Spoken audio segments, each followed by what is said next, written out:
Good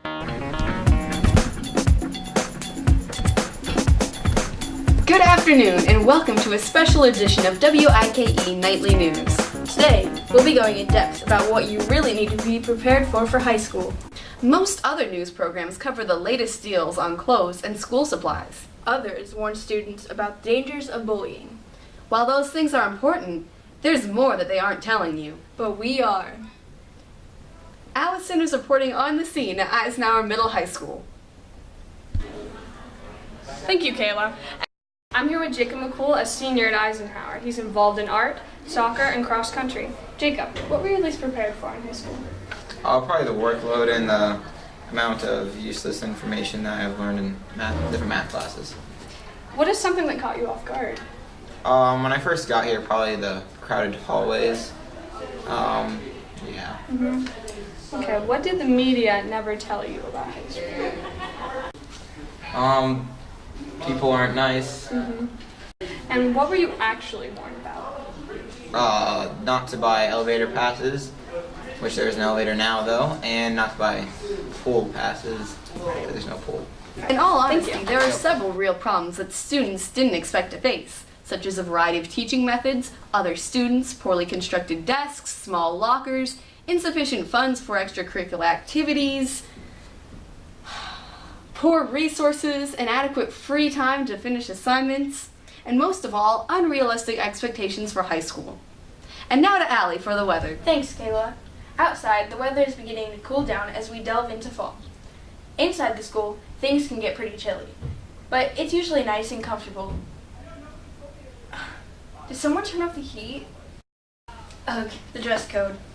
Depending on each individual school's policy, dress codes can leave students feeling a little more than uncomfortable.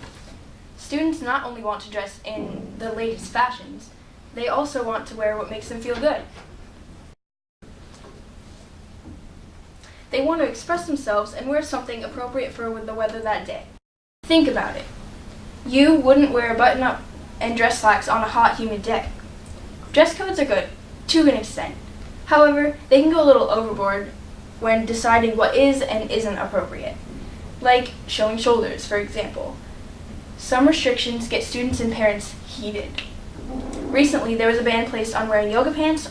This upset a lot of girls who wore them for the comfort and who also had invested a lot of money into purchasing them, which in turn got their parents upset as well.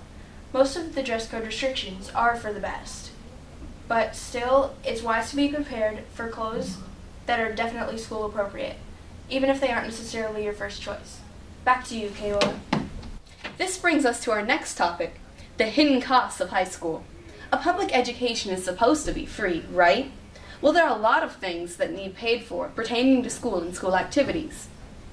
Other than supplies and clothes, not much needs purchased for an average student, but most students want things like yearbooks, class rings, and school pictures, which can be costly. Also, a student involved in a sport must often pay a pay-to-play fee, depending on the activity, and buy the appropriate gear or equipment. Students involved in other clubs and activities also need to purchase the right kind of stuff required for those. For example, a student often needs to own or at least rent an instrument to be in band or orchestra. Beyond that, there are fundraisers that many clubs and organizations conduct, and the first ones to get hit are the parents.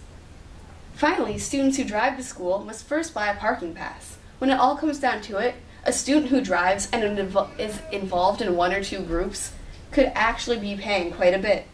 And the cost is more than just financial.